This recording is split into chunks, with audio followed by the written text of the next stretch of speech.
When a black guy is seen in a white area by a prejudiced police officer, the officer believes the man to be a criminal and subsequently arrests him. Later on, the officer is notified that he has just arrested an on-duty CIA agent, David Smith, sitting in his unmarked vehicle, motor off, windows slightly opened to allow in the pleasant summer air. The tranquil suburban street spread before him, rows of similar homes with precisely cut lawns, white picket fences, and not a person in sight. He had been there for hours observing the home at the end of the cul-de-sac. The target had not gone since morning. "Keep concentrated," David mumbled under his breath. He flexed his hands on the wheel, his senses on high. Alert the suspect. David stood still, ready for anything, knowing he knew something had gone wrong inside the sun sunk lower, showering the area in golden light. He had to act fast. Officer Ray Carter drove gently over the suburban streets, his police car's motor humming quietly in the stillness. It was a tranquil day, as normal at any hour. Hardly seen any problems. The type of area Carter preferred to maintain that way. Nice lawns, clean sidewalks, and the kind of folks that nodded at officers as they walked by. As he reached the corner, something grabbed his attention, a vehicle unmarked. Carter squinted his eyes. Not the type of vehicle you often saw around here, too plain, too out of place. He drove by, carefully craning his neck to get a view at the far end of the street, parked just slightly too far from the curb. Look at the black man alone sitting there. Carter's fingers tightened on the wheel. It didn't take much for his thoughts to start whirling. Somebody like him. Not until he was up. Under his breath, Carter said to something. He rolled past the car, keeping an eye on it in his rearview mirror. No movement. Now what's this about? He pulled his cruiser over to the curb a few homes down, leaving enough space between him and the automobile to not make it clear. He radioed in dispatch, keeping it casual. Unit 2 to 4 going to check out a suspicious vehicle around Maple Drive, black male in the driver's seat. No apparent plates. I'll investigate further. The dispatcher answered the call, but Carter had already left his cruiser, changing his belt to make sure his badge was visible. His thoughts ran as he moved toward the vehicle, trying to determine how to approach this maybe. Carter questioned it. He had seen this too many times before. Black guy, good neighborhood, generally didn't end well. He approached cautiously, studying the surroundings as he traveled the street. It was quiet. Too quiet. No one was there to see what was occurring, and Carter appreciated his dominance. Whatever happened next would be on his terms. As he approached the driver's side window, he stiffened the guy inside still. The guy didn't appear shocked. It rubbed Carter the wrong way. Afternoon. Sat quietly, looked up and caught his stare, but he didn't move. Carter tapped on the window, his knuckles rapping sharp on the glass. His voice was consistent, but the edge in it was obvious. Clear mind. Telling me what you're doing here. The guy, seeming to be in his late 30s, coolly pulled down the window. His countenance was serene, controlled. Carter disliked that either. I'm working with the guy. His voice steady. Merely on duty. He maintained his hands on the wheel without making any abrupt movements, which informed Carter he was used to. Experiences like this, too accustomed to it. Maybe. Carter frowned. Government. You have ID to back that up? Well, I do. The guy responded. In the glove box. I can reach for if you want. Carter didn't move neither. Suspicion just intensified. The man was too cool, too composed. Guys like him weren't supposed to be here, and they certainly as hell didn't have government jobs. At least not ones that kept him seated in automobiles on quiet streets like these. Carter had seen enough. He moved closer to the automobile, hand resting on his belt near his holster, and said, "Exactly what kind of government work you're doing here? Don't make any quick movements." The man glanced briefly at Carter's hand, then returned to his face. "I'm not sure exactly, but I'm meant to be here for a federal surveillance operation." Carter's eyes narrowed. Surveillance. That's funny. Last I looked, we handle stuff like that around here. Never heard of any federal activity going down in my area. The guy's countenance changed. You would not hear about it. It is classified. That did it. the calm, almost condescending manner the man talked to him. Though it was less of a question and more of an order, as Carter questioned, he didn't know what was happening in his own neighborhood like this person was above him. His jaw stiffened, descended lower, more forceful. The man's gaze kept calm, his hand still on the wheel. "Look, I am just doing my job here. My ID is in the glove box. Just have a look, and this will all be cleared." Carter shook his head, taking. Another step closer, he could feel the tension rising between them. "I'll tell you what's going to happen. You're going to get out of the vehicle now and slow, and then we'll straighten this out for a time." The guy simply gazed at Carter as if weighing him up, considering whether to agree or keep fighting eventually. The guy exhaled his displeasure.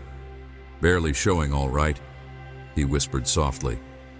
Carter observed intently as the man unlocked the door and opened it.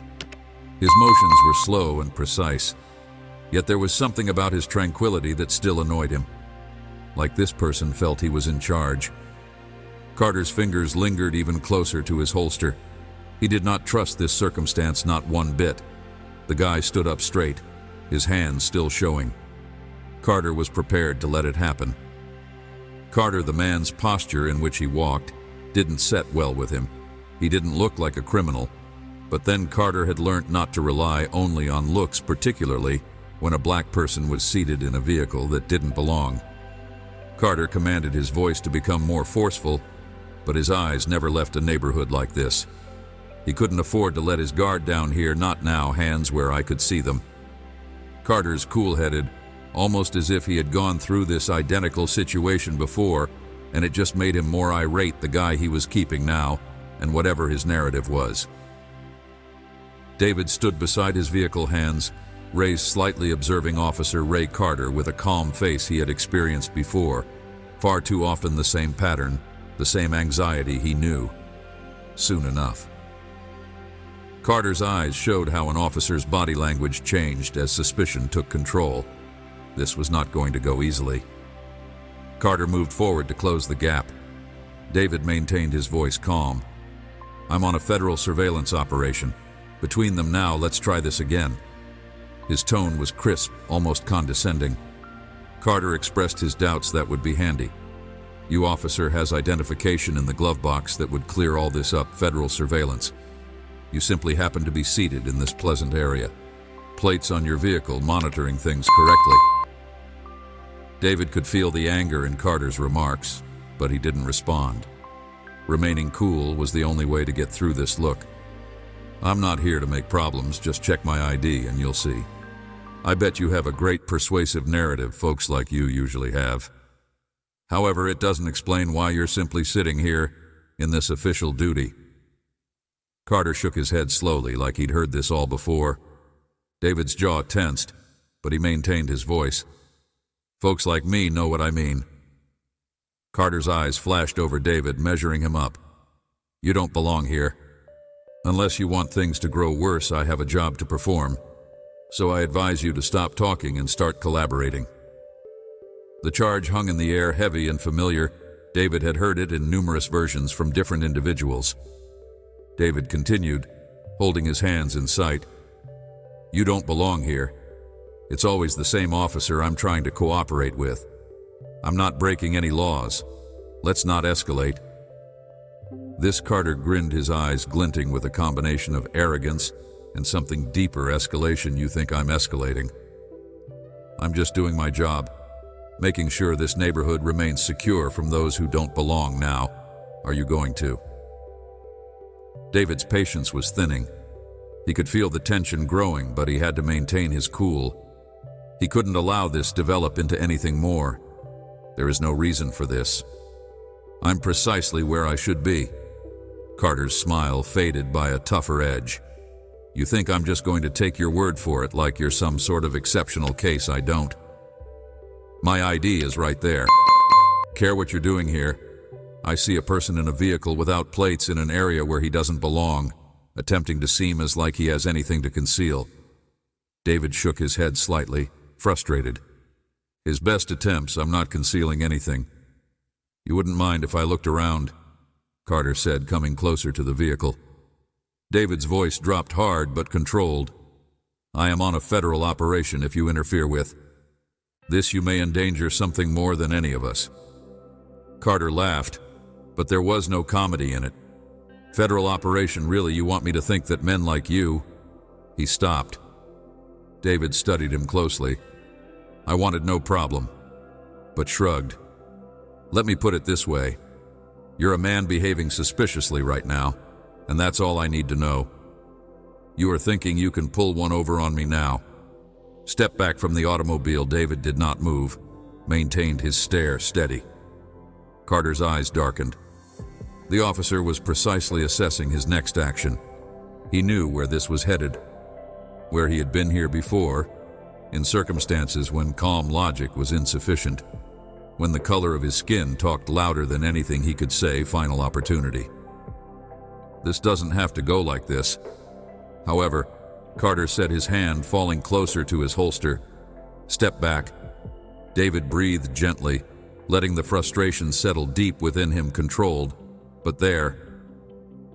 I know precisely what's going on here. You think because you toss some fancy phrases about, but I'm going to back off here. Here's the thing, I'm in command of now, not you." David glanced at him, understanding there was nothing left. Saying this wasn't about procedure anymore. It was about power, about control, and Carter wasn't going to give it up. "I'm simply asking you to look at my ID," David whispered softly. "And I'm asking you to get—" Reason or facts were secondary now. Back. Carter snapped his palm, lingered over his holster now, his stance stiff. David stepped back, his hand still exposed. He understood at this moment. Obedience was his only choice. Carter wasn't listening. The issue was too far gone.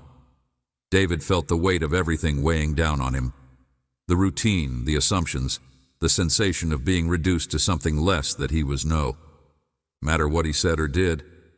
It was a weight he'd carried for years, but it never got easier. Carter walked closer, the vehicle, his eyes racing over the inside. "I'm going to have a look around, and you're going to stand right there."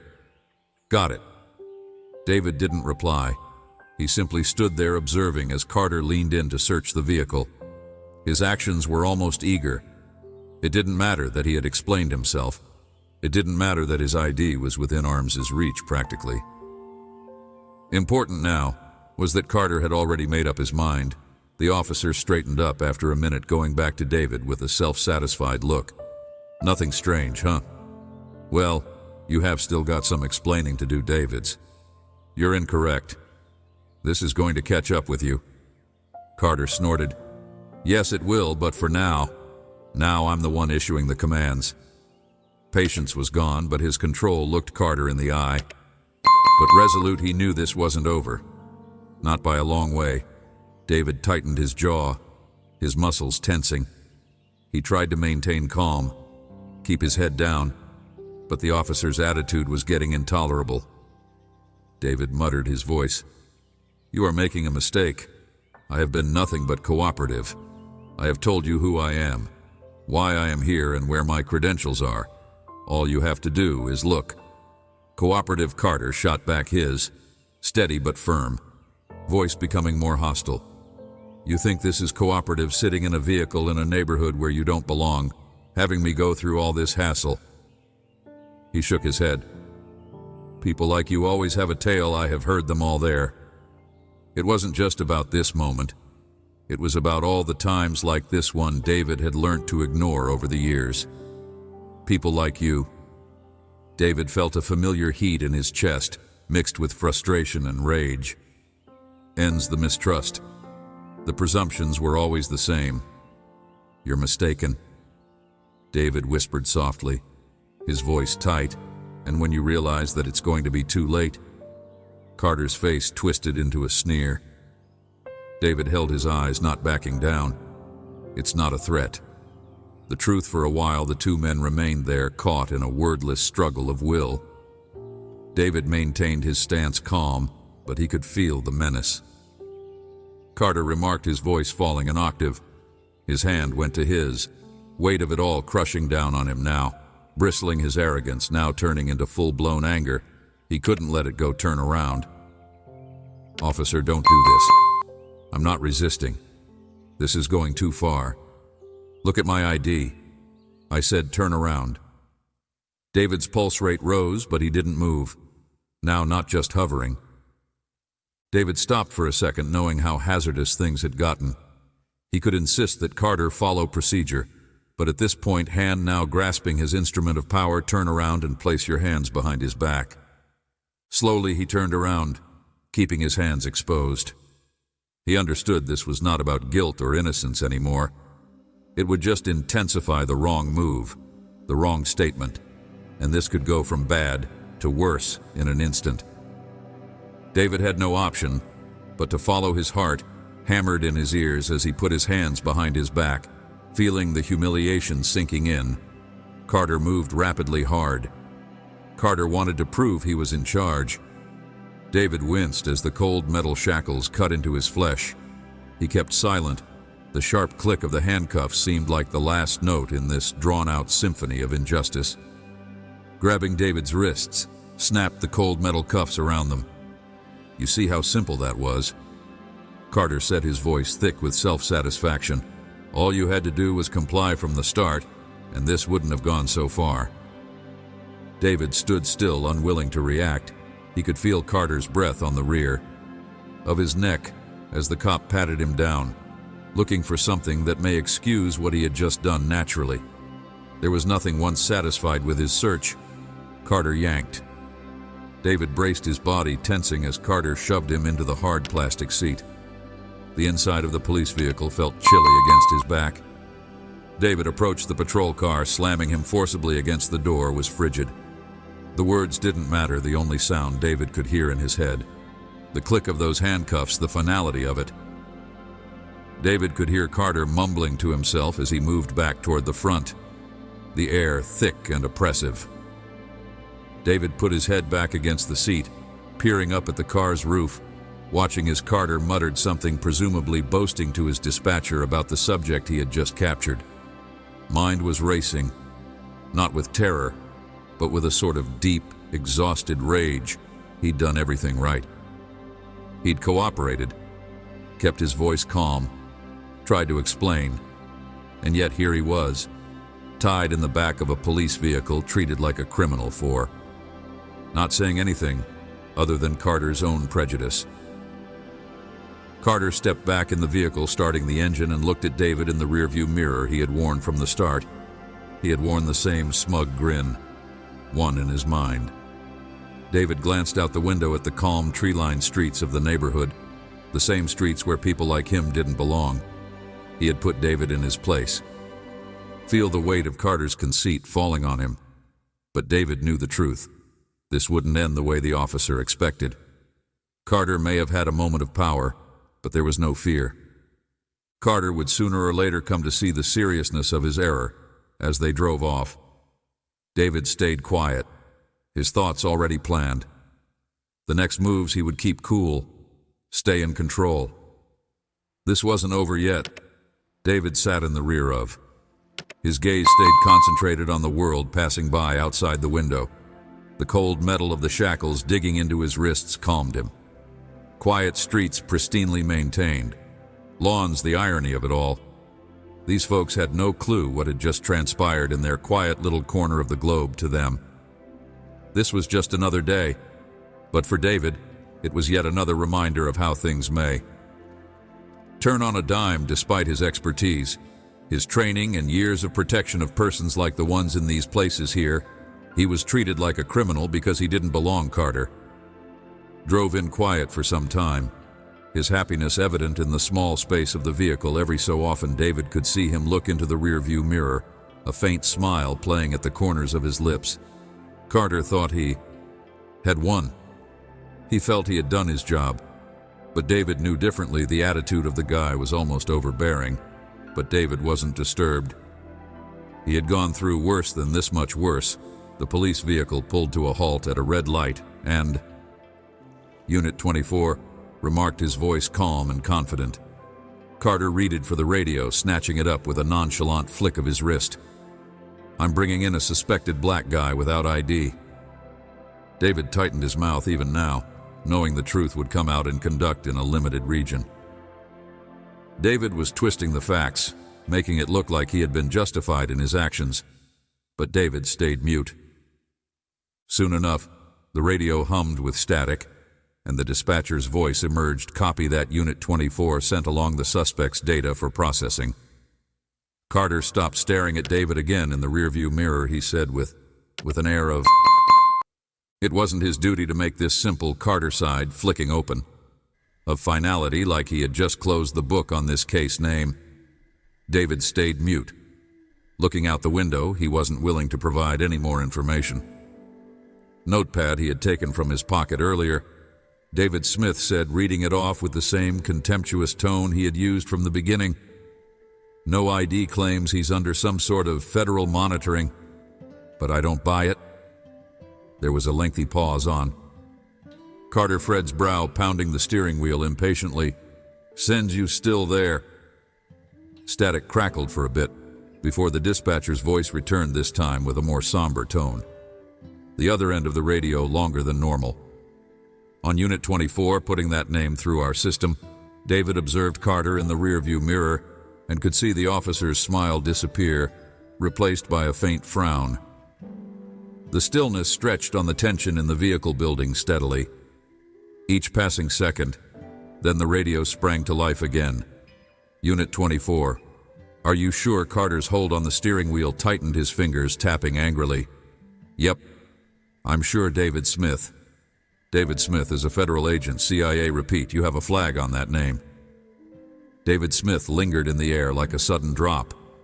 There was another pause, and David could feel Carter's trust weakening. Unit 24. David watched as Carter's face turned white. His smile vanished completely for the first time since the meeting started. Carter appeared uncertain of himself. His lips opened slightly, but no words came out. Speak again. Carter eventually managed to utter, his voice softer. Now strained. CIA. The dispatcher's voice returned harder. This time. Positive. Unit 24. Smith is with the CIA you need. We will manage the rest from here. Carter's eyes widened, now filled with a combination of wonder and terror. David met his stare, his face serene, his eyes steady. He did not release him quickly to say anything. The reality was already playing out. The police vehicle was silent for a minute. David could see the gears spinning in the officer's head, attempting to determine what. I knew. Carter stuttered. The bravado, the swagger, all of it vanished in an instant, leaving Carter with just the reality of the scenario he had just created. You didn't care to know. Carter gulped hard, his cheeks flushed with a combination of shame and worry, as fumbled with the radio. David cut him off, his voice icy and strong. He talked one more at Unit 24. I will release the suspicious copy. Copy got to the dispatchers. Now curt and professional, make sure it is. Done immediately. Carter set the radio back into the console, sat there for a time in shocked quiet. David could hear his breathing quick, uneven. The officer turned in his seat to face David, the grin long gone, replaced by a hollow look of sorrow. His confidence had broken. Carter started, his voice low, almost begging. I didn't know. I mean, if I had known. David cut him off again, this time his voice calm but filled with, wait. I told you he didn't pay. Carter's face redeemed, his hands quivering slightly as he grabbed for the door handle. He got out of the vehicle, rapidly heading around to the rear, and opened the door. David moved slightly. Carter held his hands over the cuffs for a minute. He did not lift his gaze from David's face to the cuffs around his wrists, as though uncertain of how to continue, uncertain of how to save the position. Then, slowly, Carter fumbled with the keys and unlocked the shackles, releasing David from the chains. The metal slid away with a dull clink, yet the weight of the moment stayed. Carter stepped back, his face pale, his lips opening and shutting as if he wanted to say anything, and explain anything to make it okay, but there was nothing he could say that would solve this. David just gazed at him, his face blank. But Carter stuttered, I'm sorry. David didn't react. He didn't need the truth. The stillness between them spoke more than words ever could, have him straightened his eyes clearly. After flexed his wrist as the circulation returned and got out of the police cruiser without saying anything, David left Carter stunned and broke the quiet between David and Officer Carter. It was thick and heavy. Like a cloud, none of them could escape as David moved away from the police vehicle. His back straight, his movements methodical. Carter was stuck in place, still clutching the keys to the cuffs that had just been around David's wrists. The officer's face was pale, his breathing irregular. His mind was racing, trying to absorb what had just occurred, and more crucially, what was going to happen next. David did not glance back. He did not need to know. Knew what was approaching Carter as he made his way to his vehicle. The calm suburban street seemed even more subdued, as if the officer's error had brought down the whole area. Carter eventually snapped out of his daze. His fingers still trembling, hurrying back to his police cruiser, he stumbled with the radio. He stated, "This is Unit 24. I have released the suspect, David Smith." His voice cracked slightly. Carter looked free there, a little pause on the other end, before the dispatcher answered her tone, clipped and professional. "Copy, Unit 24, stand by, awaiting further orders." His pulse thumping in his chest, he understood what further instructions meant. He knew this would not be something that would blow over with a simple apology. While he waited, his thoughts replayed everything that had just transpired the instant he saw David, seated in that automobile, had persuaded himself he was doing the right thing, hence he disregarded every warning indication based on the man's skin tone. Now, reality was different. "Unit 24, report back to the station immediately. Supervisor wants to talk with you, over." Carter swallowed hard. His mouth felt dry, and his hands, once confident, now shook uncontrollably. Sinking in, the radio cracked again. "Duplicate that." He managed to utter his voice barely audible. He turned back at David, who was now standing next his vehicle, changing his jacket as if nothing had occurred. Carter's gut churned the strength he had felt just minute earlier. He went into his patrol vehicle and sat there for a time, gazing blankly at the dashboard. He could feel his career slipping through his fingers, everything he had fought for. He was left with just fear. Starting the vehicle and dragging away from the curb, he couldn't escape the picture of David's serenity. He had manufactured it, and knew the repercussions of his actions were inevitable, and they were coming to strike him hard. Steady face from his memory. He had been wrong, so wrong, and now he had to face the music. Carter got back at the station, and the atmosphere was different. His fellow policemen greeted him with the customary nods or casual waves. There was a tightness in the air, a tension that told him they knew he hadn't even gone inside, and already the whispers were floating. He moved through the station doors, his strides heavier than before, his head down. Words spread too fast. The piercing voice of his superior, Captain Hill, slashed across the air like a sword. He saw the glare of the receptionist as he passed the front desk. Heart pounding, he turned to see the captain waiting at his office door. Arms crossed his face, a mask of harsh displeasure. "Come in here immediately." Carter's knees felt weak as he proceeded into the office, feeling the stares of. This was the moment he had been waiting for since he fled the scene. His colleagues on him felt as if the fluorescent lights overhead, harsh and cruel, were closing in. Now he stepped. The room was empty save for framed diplomas and awards on the walls. None of this made Carter feel any feeling of comfort. Captain Hills was shutting the door behind him with a gentle click. Captain sat at his desk, gazing at Carter with a glare that made it abundantly evident this was not a regular talk. His voice was low but forceful. Carter complied, lowering himself into the. Hill didn't anything for a time. Instead, he glanced at Carter as if trying to determine where to start. He could feel the tension making it difficult to breathe. Chair across from the desk. His elbows on the desk let me know what happened outside. Hill said, his voice chilly. Carter gulped, trying to collect his ideas. It was a misunderstanding. He mumbled, "I didn't know he was with the CIA. I didn't know, that's not what I..." inquired Hill, interrupted, his voice stern. "What happened from the moment you stopped that car to the moment you cuffed a federal agent on duty? Explain yourself." Carter's throat went dry.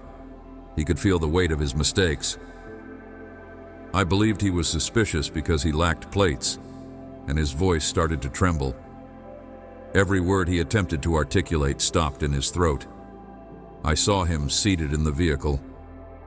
Hill's eyes narrowed, his attitude hardening.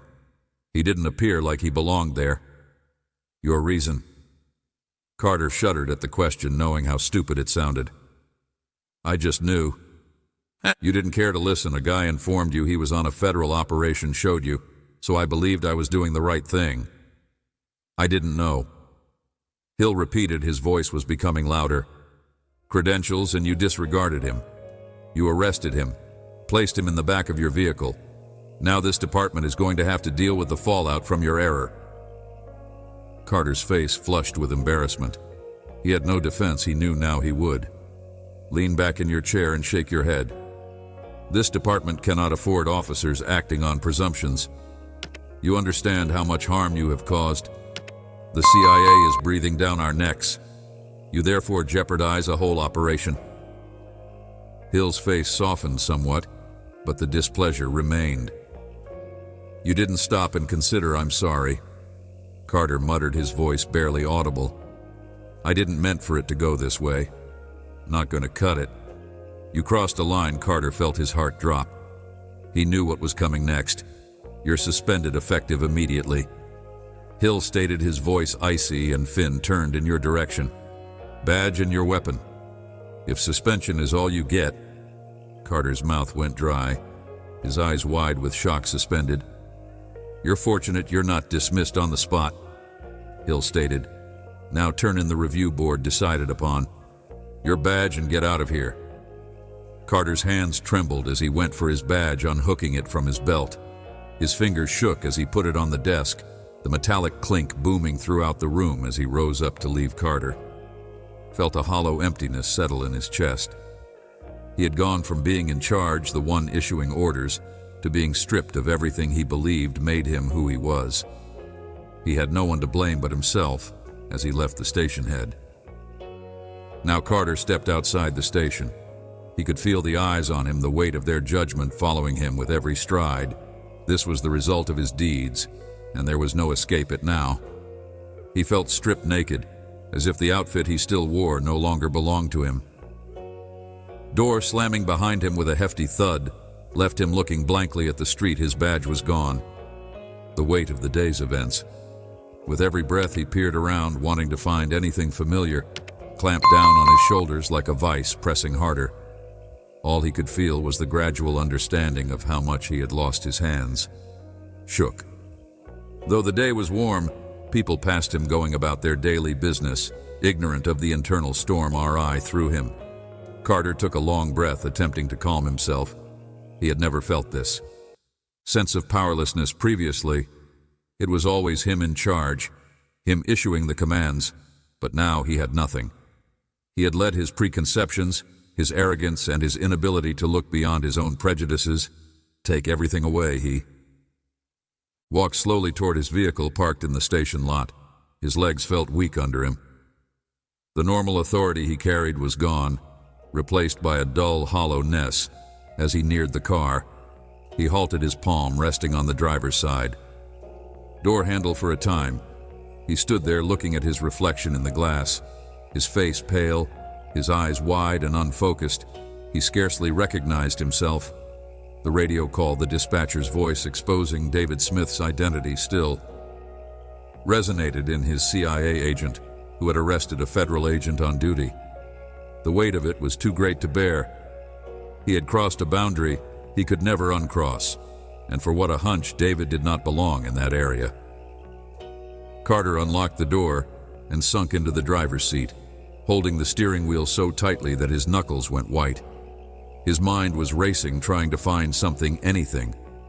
The reality had struck him harder than any blow ever could.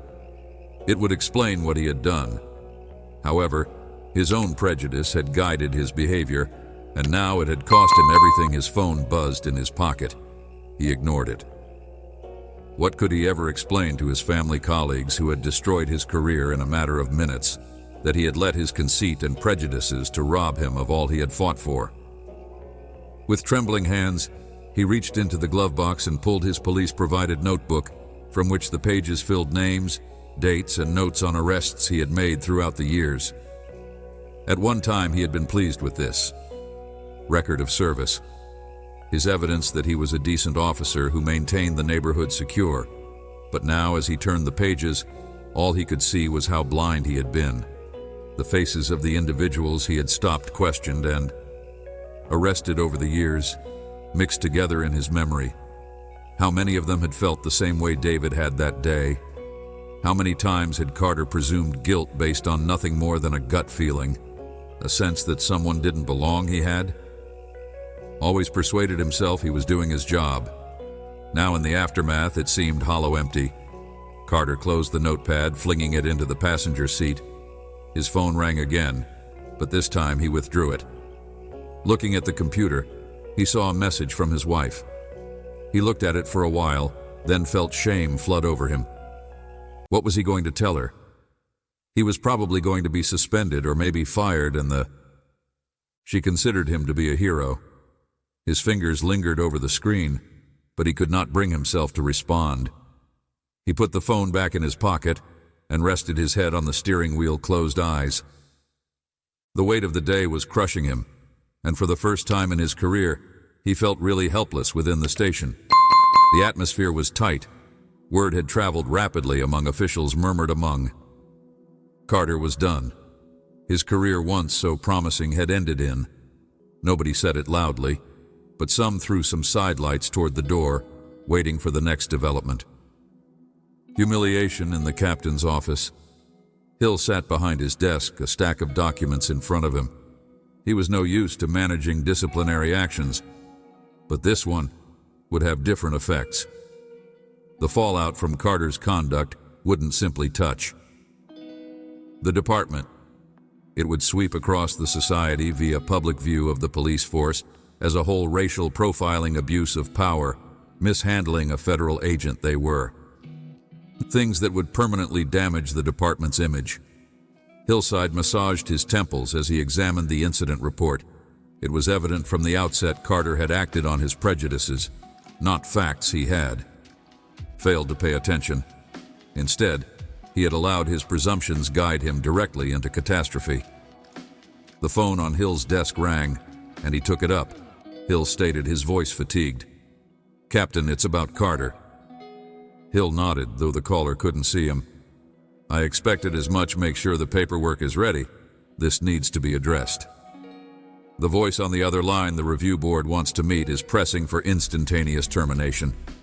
Cleanly as he hung the phone, Hill slumped back in his chair, gazing up at the ceiling. He had seen fine officers fall before, but in the end his pride, and his, had been one of the promising ones. Years later, Carter still sat in his vehicle, his thoughts blank. His phone rang once again. This time he answered, his voice barely above a whisper. Knowing who it was, prejudice had brought him down. Shortly before he even heard the voice on the other end, Officer Carter Hill came through, authoritative but not furious. "It's over the review board. You are formally booted from the police." Carter closed his eyes, the words striking him like a punch to the chest. He had known this was coming, but hearing it out made it real. "I understand." Carter answered, his voice flat, emotionless. "I need you to come back in and finish the documentation." Hill continued. "You are free to leave." Carter nodded, even though Hill couldn't see him. "I will be there." As he hung up the phone, Carter sat in quiet for a long while, looking out the windshield. Career was ended, but more than that, his sense of self was broken. Everything he knew about his profession, about what it meant to be a decent officer, had been torn away. In an instant he started the vehicle, the engine buzzing to life, and David Smith remained next to his vehicle for a little period, pulled out of the lot, and watched the station fade into the distance. He couldn't get rid of the sensation that it wasn't just his job he had lost. David let himself inhale deeply, releasing the strain from his body. It had been a long, draining day. And while the immediate risk was gone, the weight of the encounter still pushed down on him. He changed his jacket. Feeling the residual pain in his wrists from the shackles, the sting was not just physical, but also a reminder of how quickly things may go wrong even now, after all these years, after all he had accomplished. Moments like these brought back. David closed his eyes for a second, steadying himself. He couldn't let this trip him. Not now, he still had a job to do. He looked down the street toward the home. The same old reality some people would never see past the surface. David couldn't afford to lose concentration, not when so much was at risk. He had been observing all day the home that remained his goal. The operation had almost been compromised due of Carter's actions. His phone buzzed in his pocket. Shattering the silence, David took it out and looked at the screen. It was a basic check-in from his superior. Everything fine on your end. David peered at the screen for a second before. Responding all clear now, back on target. The truth was still intact despite the daily turmoil. Yet, there was more behind those statements than David had come out of. Although physically unharmed, this meeting served as another reminder of the conflict he had been waging his whole life.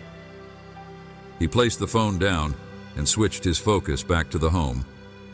Nevertheless, there was work to be done, and he couldn't allow Carter's actions divert him from the bigger picture. He climbed back into his vehicle. The seat felt comfortable beneath him. The surveillance gears still hummed silently. The home across the street remained silent. The suspect inside. Unaware of the almost catastrophic occurrence that had just occurred, David inhaled once more and concentrated he had to complete as he sank his thoughts back to repeating the argument with Carter. David knew he had been in that posture before. The mistrust in the officer's voice in his brain matched the tension he had developed with every instant the cold metal of the handcuffs pierced his flesh.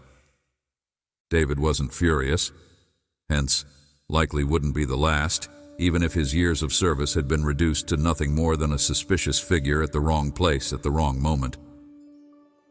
David wasn't angry. Long ago, he had discovered how to handle that type of unfairness and how to let it pass without allowing it to devour him. Fury wouldn't benefit him, not on the field, but the disappointment that remained, the disappointment in others. Like Carter in the system that had produced him, and in the many others who made presumptions without ever pausing to listen, he had seen too many police who acted first and afterward believed they had. We're doing the right thing. Carter had been one of them. He had thought his power would be sufficient to support his behavior, but David had understood from the beginning that it would always cause problems. Did still as he watched the home, David couldn't shake the sensation that something deeper had altered. Carter was gone.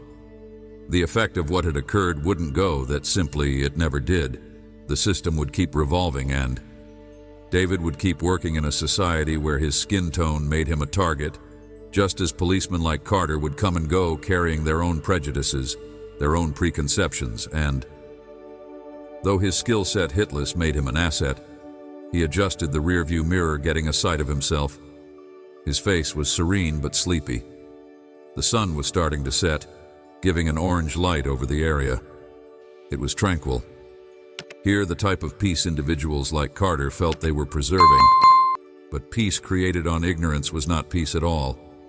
It was only a flimsy illusion, just ready to be broken by a single moment of truth. David's phone rang.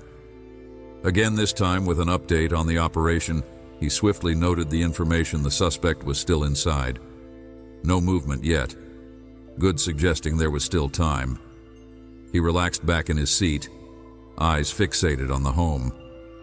His mind was clear again, focused on the work at hand. The operation came first, always yet. As the minutes passed, he could not help but think about Carter again, of how different. He sank into the comfortable rhythm of monitoring. Things might have been different if the officer had just listened at the end. Carter had lost everything. Because he couldn't see beyond his own prejudices, David had seen in his eyes the instant the truth struck him. He knew he had committed a mistake he could not undo. But David's mission was to complete what he had begun to safeguard. lesson it was his role to teach him, help him. He looked around the home one more time to make sure everything was still in order before. David kept alert as he leaned back in his seat. The nighttime air was colder now. The neighborhood was falling into a tranquil calm. His body eased, but his thoughts alert. There will always be individuals like Carter and events like the one they had shared. David was here to do his duties, and nothing, not even a poor policeman, would have mattered. As the sun sank below the horizon, a chip on his shoulder would prevent him from doing as required. David let himself a little calm breath. The job wasn't finished, but he had withstood, casting the street in shadows. Still here, the storm he was in remained still waiting for whatever happened next, and that in the end was all that counted.